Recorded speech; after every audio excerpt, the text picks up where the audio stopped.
Hello, everybody. Tracy, Mrs. JDog Flanagan with you here today. I'm the co-founder and senior vice president of JDog Brands.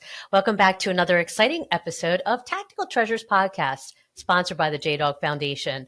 Our podcast gives veterans, mil spouses, active military members, military family members, and patriotic military supporters a voice in the veteran space to speak about their service, how they're affecting their communities post-service, and they share with me a tactical treasure that has shaped their journey in their military career, business, or life. I'm so excited to have with me Derek Blumke.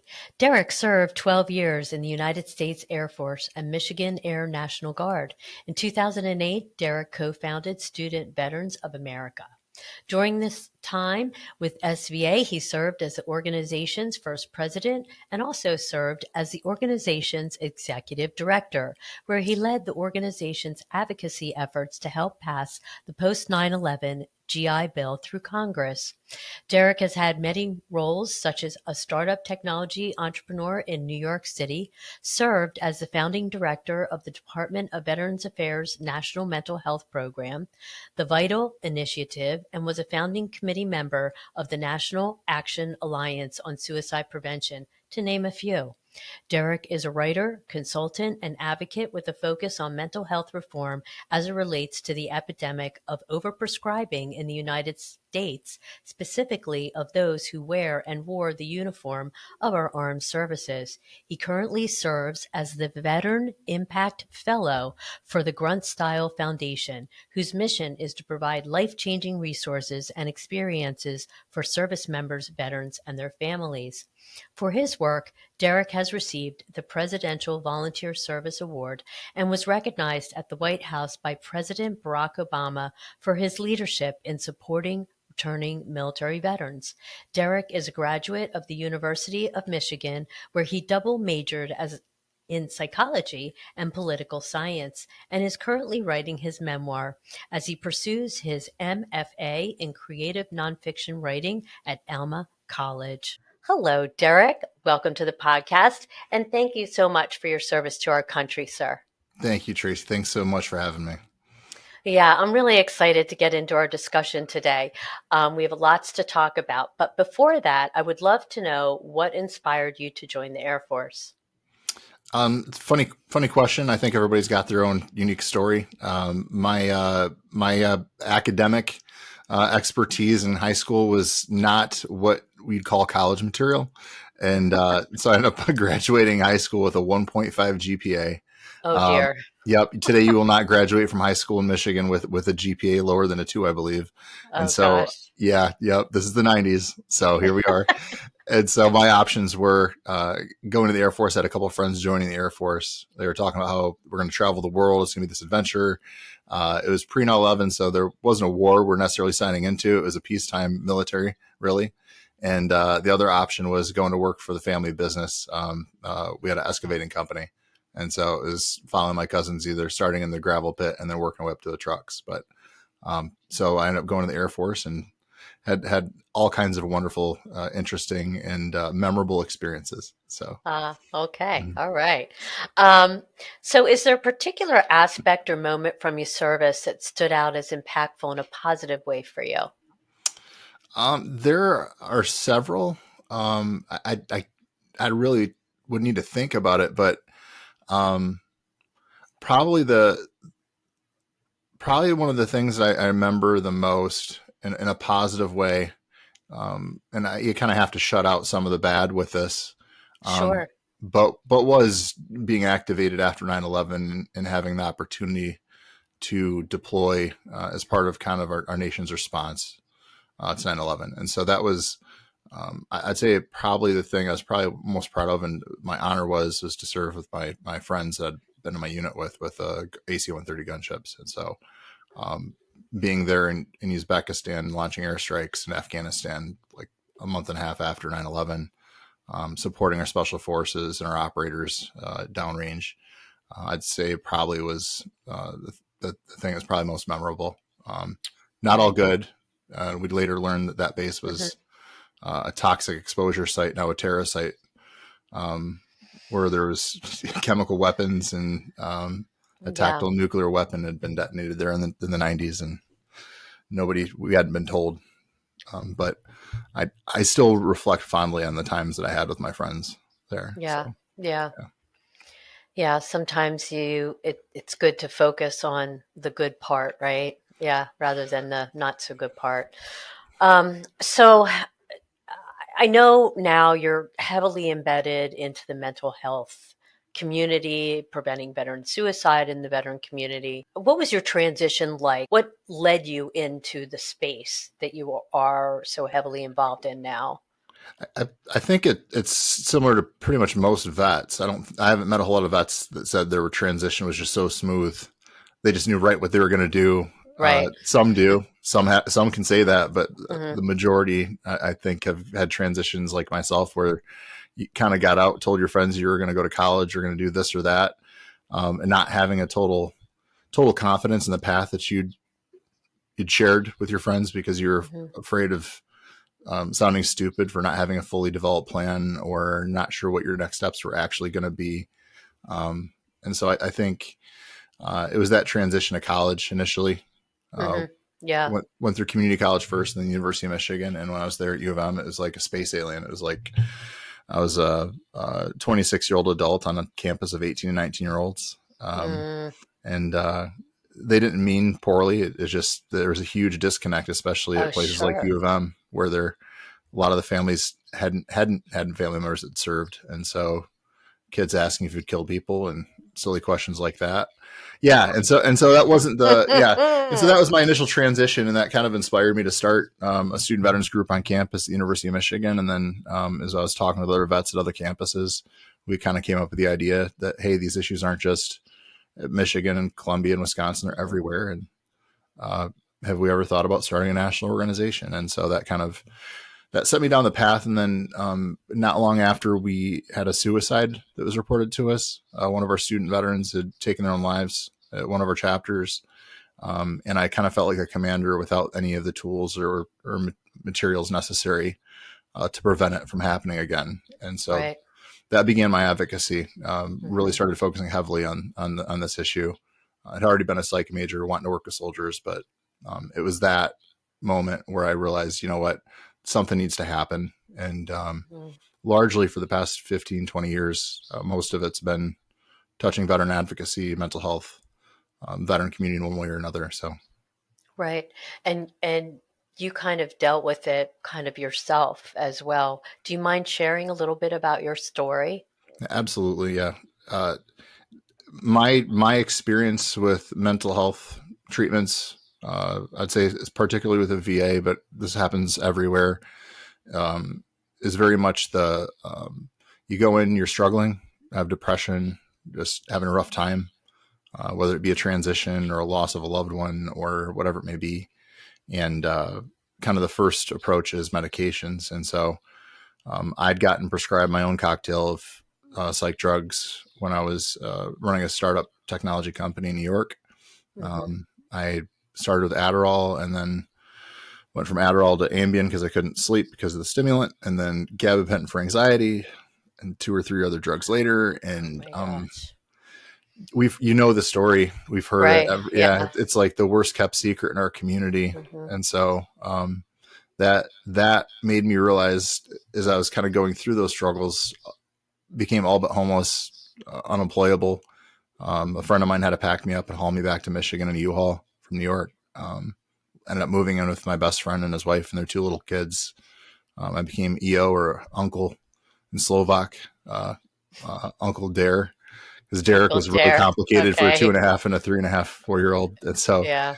um, yeah, so that was my entry into the system itself, really, and it wasn't a great one. And I ended up spending about a year after I realized I was on this cocktail of medications and realized it had major negative effects, Hmm. that I tried to get off of Zoloft, and I found myself trapped on that drug. And Yeah. as I was going through my recovery, I started reaching out to other vets. Angela Peacock is one I found on LinkedIn. A huge recognized international advocate on this issue, and started realizing that what happened to me was criminal. That the way that some of these drugs got approved to market, um, there was criminality involved, um, Hmm. from the trial manipulation, and down the list. And so that's where I kind of got really going on this, is that I realized this is happening to so many other people. I realized with my background at the SVA and having built mental health programs for the VA that if this is happening to me, this is happening to everybody else. Jane and Joe Vet didn't stand a chance. And that's what really inspired me to work on this, because I knew that it wasn't going to get fixed. And so Right. that was 7 years ago now. That's 2018 when I kind of had that epiphany that I'm on a drug cocktail and this is not getting any better right now. Yeah.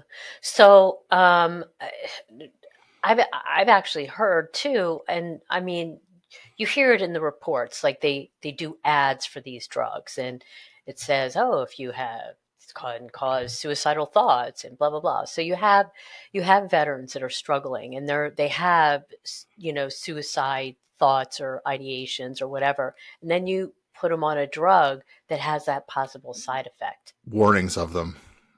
It's Crazy, it's right? beyond comprehension. And a lot of it's because over the years this issue is minimized by the drug industry, by the American Psychiatric Association. I mean, the FDA, they even held hearings on this in 1991, just 2 years after Prozac had gone to market. And during those hearings, they had 50 witnesses come forward talking about the horror stories of suicidal thoughts, suicide attempts. One gentleman lost his wife and 2 boys, 8 and 16, after she'd been on Prozac for 5 weeks. Shot the 8 and 16-year-old and killed herself. And Oh my God.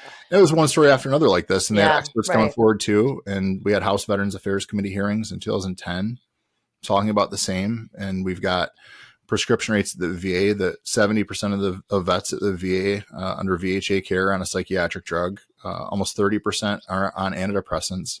Like, these are the high, literally those prescription rates for the 70% prescription rate. Only about 16% or so of Americans are on a psychiatric drug. Like, these Right. are 4x the prescription rates. And we've got multiple studies showing that these medications can double and triple suicide risk. And like, this is the simple common sense solutions here, which is Right. look at the treatment modalities that we're using, Right. see if we can make it safer. And what helped you? I mean, so you were on this cocktail, you obviously got yourself off. What helped you? Because now you're a functioning, on the other side, a huge advocate in this area. So what helped you? Yeah. So I guess what really helped me was really kind of going back to the roots a little bit, which is, one, get off the medications. The withdrawal that I had from Zoloft was horrific. Secretary Kennedy shared that he had a family member that kind of described it as maybe possibly worse than heroin withdrawal coming off of an SSRI or antidepressant. And he was attacked for that publicly. He had 23 U.S. senators sign a letter to him criticizing him for the executive order the president issued, calling for investigations and understanding of SSRIs, or selective serotonin reuptake inhibitors, antipsychotics and other psych drugs, into violence and other suicide and other issues. And the reality is that I've heard that countless times from people. And he was attacked saying, oh, these drugs are not addictive. And it was like a bullshit cop out, because these drugs cause dependency, and that's still withdrawal. And so after I got off of the meds, I really just got myself headlong into advocacy. I've been working on this, like I said, for 7 years. To say how great I'm doing, I think that would be, everybody has their struggles. And so Sure. working on this for 7 years, I think there's a layer of burnout. There's also trauma that you kind of absorb. I work with victims of this every day. Families have lost their sons and daughters or siblings. And so, yeah, so it takes a toll. But I think where I anchor is with my family, with my wife, my 2 dogs, and Right. our little one on the way. And so Yeah. those are the things that kind of, I think, keep me driving forward and motivated, which is Sure. the things that are going to be there with me for the rest of my life. So, Yeah. So now you're with the Grunstyle Foundation. How did you get there? funny story. I met Will Wisner, our executive director, at a conference in Vegas in the fall of 23. I had shared with him what I'd been working on. It was the first time that I talked to somebody in the veteran community outside of Angie Peacock that really like was able to stay with me in this conversation and Mm-hmm. was like kind of like punching at the same level. Because a lot of this, like, there's a lot of research that you have to go through to really understand this problem. Right. And he did. And so uh, we talked, and he said, "Oh, I'm going to do a couple of things to make an introduction to this person, and I'm going to make an intro to Tim Jensen, the co-owner of Gruntstyle, our board president." And week later, we had that conversation. A month and a half after that, I was brought on board, and we really haven't took our foot off the gas or looked back since. And so, past year and a half, almost, we've gotten several podcasts out. We've hosted several conferences drawing attention to this issue in Boston and Michigan, holding our next one in DC in June. Gotten the veteran community, I think, as a whole, to appreciate that this is probably the greatest problem facing our generation.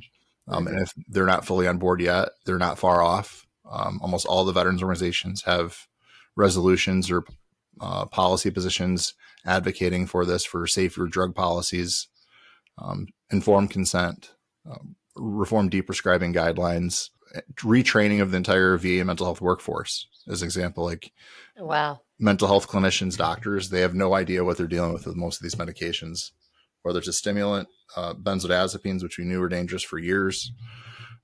We always knew that they're only supposed to be prescribed for short periods of time. And here we are, people on them for 5, 10, 15 years.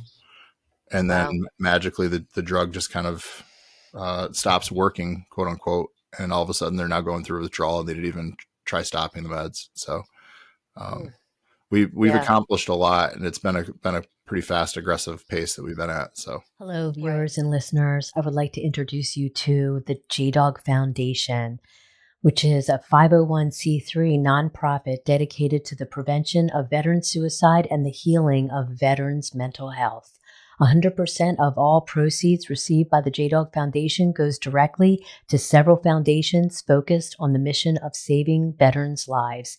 Each partner is hand-selected by our executive director, Jerry Flanagan, with input from the assistant director, Tracy Flanagan, and the JDog Foundation board members.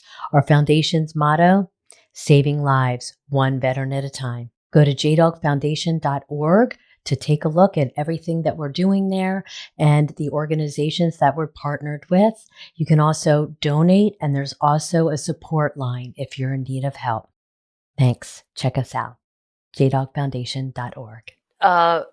Aside from this, I know Gruntstyle has other kind of arms platforms. Can you talk to me a little bit about those? Absolutely. So like I said, my focus is really solely on this issue. When people ask me about other modalities and everything else, I keep right to this lane, because there's really not a lot of other people doing that.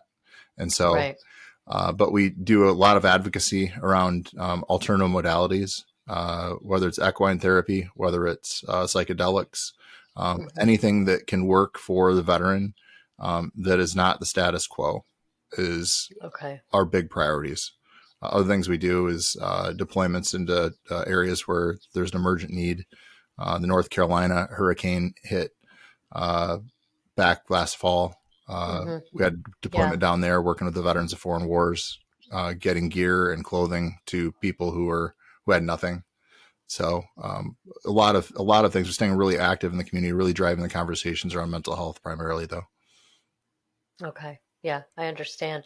And I know the psychedelic issue is really coming to the forefront, and there's a lot of talk about that.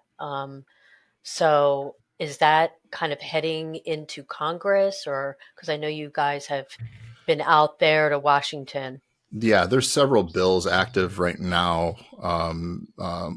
Congressman Morgan Luttrell, he's a big advocate for this. I believe Rep. Van Orden has also been working on this.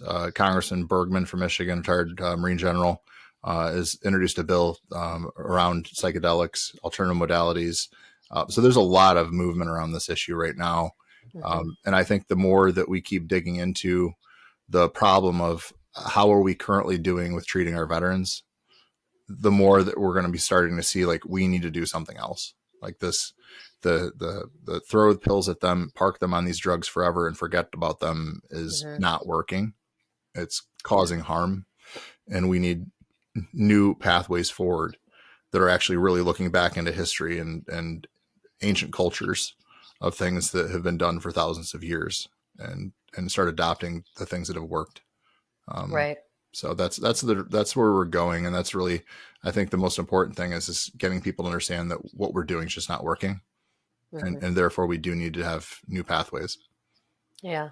And you think about it, I've had, several different nonprofit organizations on my podcast that are all doing something different in the veteran mental health space other than drugs, Right. whether it be equine therapy or whether it be, a certain, workout program or, camps like that are like 3 weeks long, 9 months, I think most currently of the National Center for Healthy Veterans, which is a farm that people go down and live on for 9 months, by General Bob Dees, retired, Mm-hmm. who started this thing, there's just so much out there Mm-hmm. that sometimes it just doesn't have to be, these drugs that are so harmful.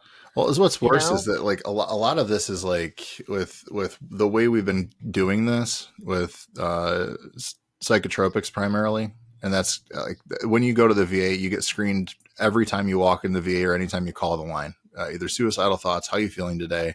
You cannot walk into the VA and not get screened. And so, one that actually under a current paradigm of care is actually putting you at risk, because the first then approach, if you say yes to some of these questions, winds up getting a psychiatric diagnosis and a prescription. And the rationale behind that, actually understood, was that in order for the patient to be able to properly accept treatment, they need to have their crisis at a manageable place. And that made sense. But the way we've been doing it is not informing patients of suicide risk of these medications, not warning them of possibility of sexual dysfunction. In some cases can be permanent, associated with SSRIs, no libido, total loss of function entirely, violence, and along the list. And where we've been going wrong is that I think if there was a math equation that leaders in Congress or government were looking at, or the VA was looking at, of saying, okay, it'll save us this amount of money if we do the medication model because it's $75 a month for this prescription. Say it's $75 a month. Once the veteran finishes up their counseling, their 12-week evidence-based therapy, for many, that can be the end of their counseling. And so they're just largely left on these medications. If the medications were safe and effective and the efficacy was there, which for most antidepressants, there actually is terrible efficacy. Even the former head of the National Institute of Mental Health will tell you that.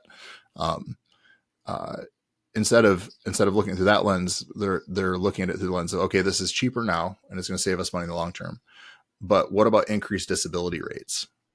When we put someone on a medication, they have an adverse event, which is incredibly common. Probably 50% of the time, somebody has an adverse drug reaction, one way, shape, or form. Right. And then they add in another medication and another medication. And now you've got people on. I met a female vet at a conference I spoke at back last summer. She came up to me almost in tears, and shared that her doctor had her on 13 different drugs. Oh my This is not gosh. an anomaly, by the way. And she said, my doctor won't listen to me. I want to get off of some of my medications. I think I'm on too many drugs. How do I talk to my doctor? And I was just My like gosh. crushed. Yeah. But somebody who may have entered the mental health realm with some depression or anxiety or issues with their transition, they go from being functioning, going to college, working, being married, having a family, to losing their jobs, becoming unemployed and unemployable in some cases, and then down the list to the point where they're 100% disabled. And are we really saving ourselves money at that point? And the answer is God, no. Like No, now we're not. the government's on the hook for millions of dollars, where it could have been $10,000, $20,000, $50,000 had we invested in the right care in the first place.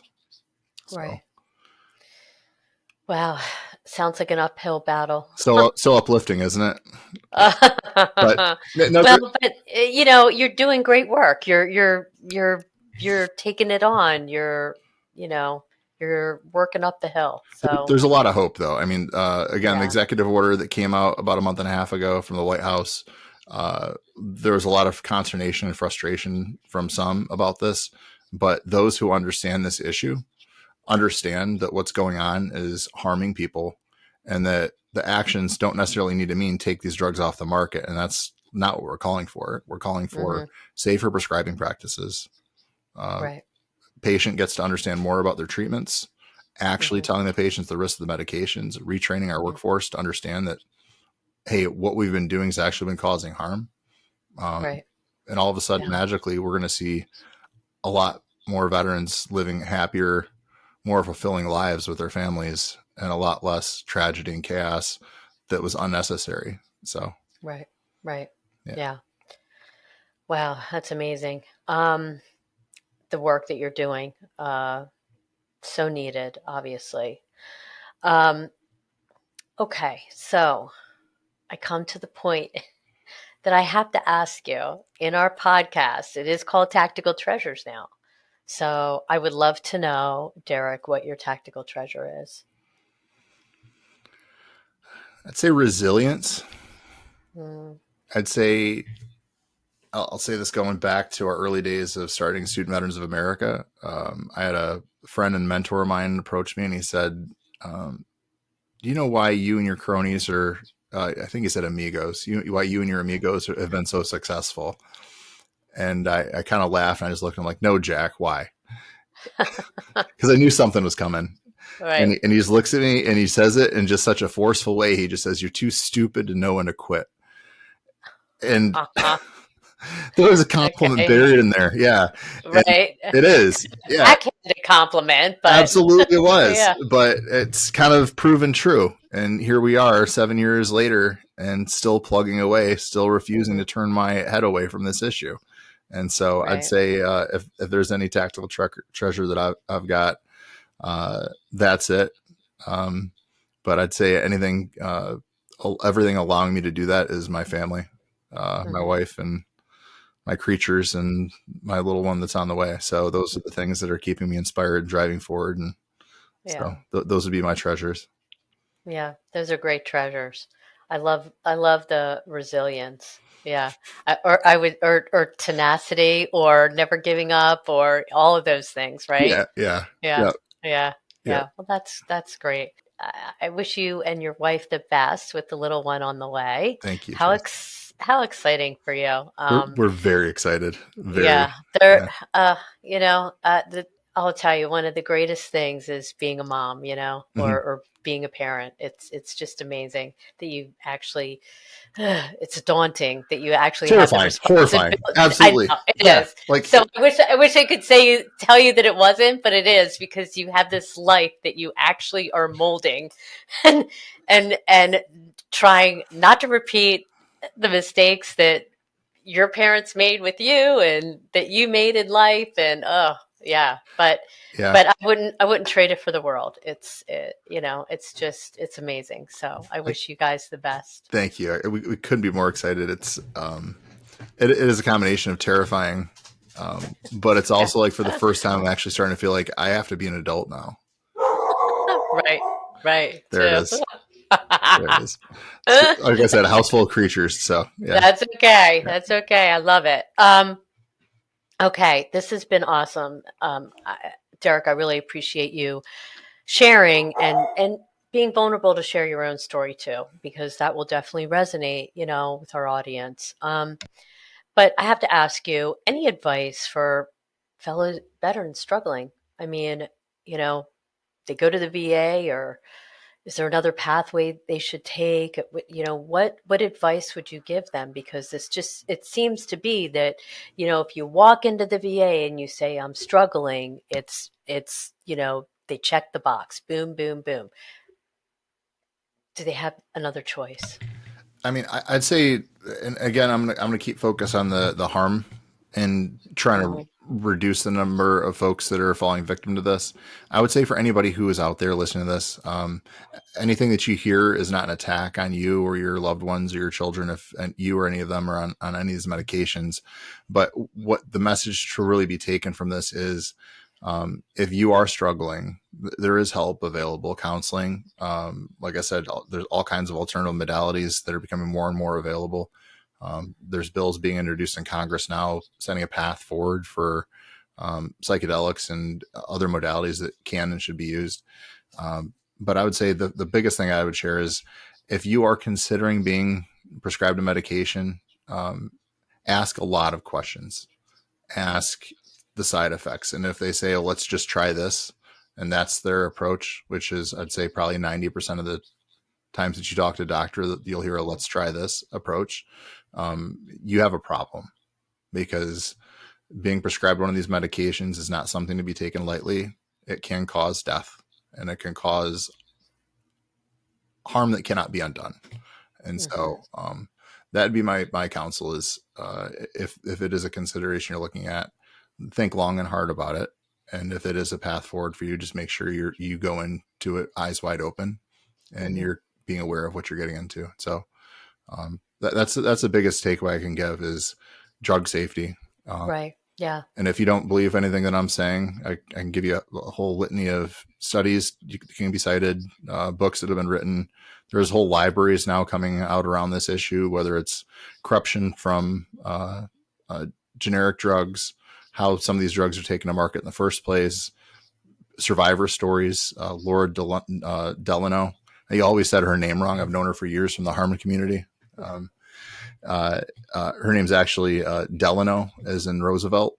And she wrote her book Unshrunk about her experience of what happened to her.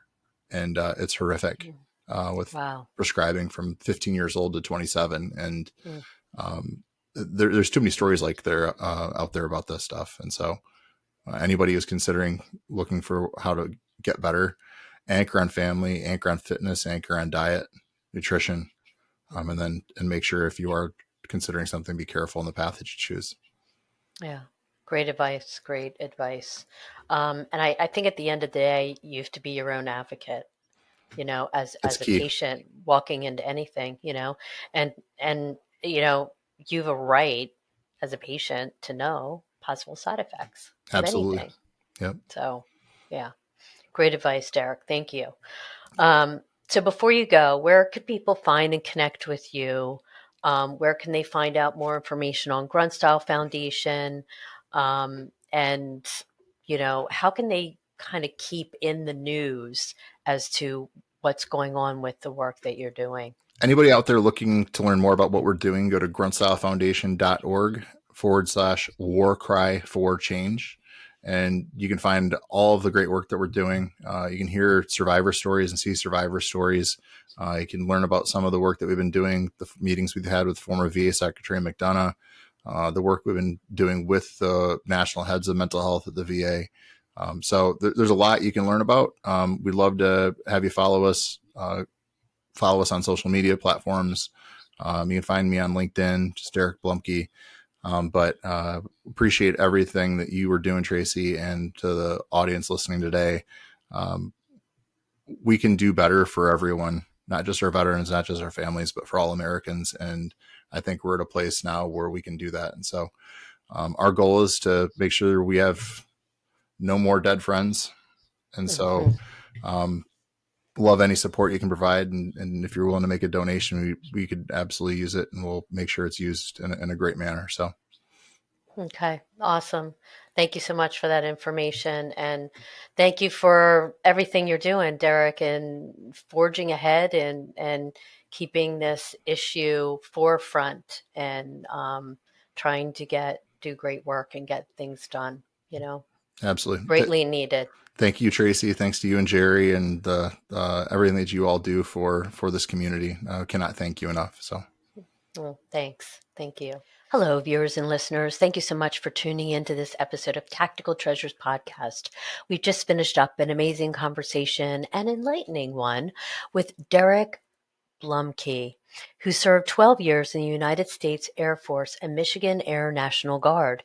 He now currently serves as the Veteran Impact Fellow for the Grunstyle Foundation, which was established in April of 2021 and is a national nonprofit organization committed to providing life-changing resources and experiences for service members, veterans, and their families. With a steadfast commitment to its core values, mental health and wellness, transition and sustainment, food insecurities, and homelessness, Grunstyle Foundation offers those who served and continue to serve our country their due recognition, honor, and support. In this pursuit of supporting the mental health of military veterans, it has become increasingly evident that the overprescription of antidepressants, benzodiazepines, and antipsychotic drugs to our nation's veterans has been causing harm, while safer solutions exist. Grunstyle Foundation aims to address this issue head-on through the launch of its latest initiative, the War Cry for Change, a revolution to reclaim veteran mental health. In partnership with MAD in America and Grunstyle Foundation, have launched the Veteran Storytelling Campaign as part of GSF's War Cry for Change and MIA's Veteran and Military Family Initiative. The goal is to help veterans, military families, and survivors share their experiences within the American mental health system and their encounters with being prescribed psychotropic medication. Together, they seek to ensure the reduction of harm to our veterans while ensuring they receive the tailored and holistic support they deserve, paving the way for a brighter and healthier future for those who have dedicated their lives to serving our nation. For more information, go to grunstylefoundation.org/War Cry for Change. Thank you for tuning in. And don't forget, you can find our Tactical Treasures podcast on all your favorite podcast platforms, American Grit, and our website, jdogpodcast.com, as well as our dedicated YouTube channel. We are now airing on Reese Cross America Radio on Wednesdays at 5 p.m. Eastern and Saturdays at 10 a.m. Eastern for the encore. You can also find Reese Across America Radio on the iHeartRadio app, the Odyssey app, and the TuneIn app. We're also proud to share that our JDog Foundation is a Reese Across America sponsorship group. For each $17 Veterans Wreath you sponsor, $5 goes directly back to the JDog Foundation, whose mission is to prevent veteran suicide and heal veterans' mental health and PTSD. You can donate right now at reachacrossamerica.org/JDog. Again, thanks for tuning in, and we'll see you again on another podcast real soon. Bye-bye now.